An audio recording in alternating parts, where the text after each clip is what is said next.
آیت نمبر 269 یؤتی الحکمت من یشاء، وہ جس کو چاہتے ہیں حکمت دیتے ہیں، ومن یؤت الحکمت، اور جس کو حکمت دے دی جاتی ہے، فقط پس تحقیق اوتیا، اس کو دیا جاتا ہے خیرن کثیرہ، بہت بڑی خیر اس کو دی جاتی ہے۔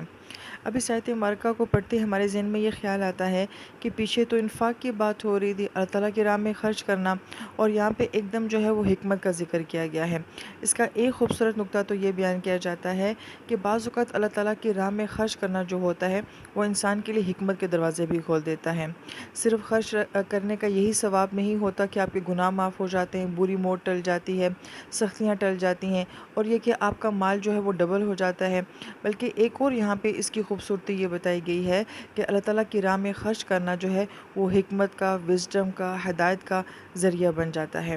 اور پھر بڑی پیاری بات مفسر کرام یہ بھی بیان فرماتے ہیں کہ جب آپ کسی کو مال دیتے ہیں تو آپ بڑا لمیٹڈ فائدہ کسی کو دے سکتے ہیں، اور لینے اور دینے والے میں سے ایک کو آخرت کا فائدہ ہو رہا ہوتا ہے، ایک کو دنیا کا فائدہ ہو رہا ہوتا ہے، مگر جب حکمت کسی انسان کو دی جاتی ہے تو جو اس سے وہ لوگوں کو نفع پہنچاتا ہے وہ اس مال کے نفع سے کہیں زیادہ ہوتا ہے۔ لہٰذا آپ اپنی سوچ سے، اپنی حکمت سے، اپنے علم سے کتنے لوگوں کو نفع پہنچا سکتے ہیں، شاید آپ اتنا مال سے نہیں پہنچا سکتے۔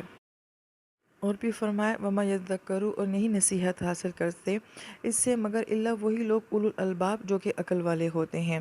لب عقل کو کہا جاتا ہے، اور عربی زبان میں لبیب اس شخص کو کہا جاتا ہے جو کہ بہت عقل مند شخص ہوتا ہے۔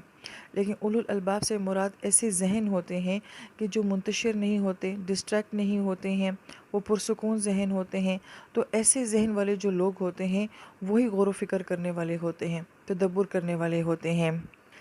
ایسا ذہن جو کہ منتشر قسم کے خیالات کا شکار رہے گا، بہت ساری باتوں میں الجھا ہوا ہوگا، تو ایسے ذہن والے لوگ کبھی بھی غور و فکر نہیں کر سکتے، کیونکہ وہ پرسکون ذہن نہیں رکھتے ہیں۔